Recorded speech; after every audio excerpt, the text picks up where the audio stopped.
মন্ত্রীরা লাশের হিসাব নেয়, মন্ত্রীরা গুম করার নির্দেশ দেয়, মন্ত্রীরা খুন করার নির্দেশ দেয়।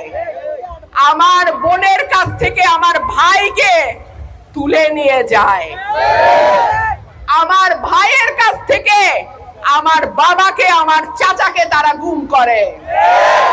এখন আদালতেও যাইতে পারে না।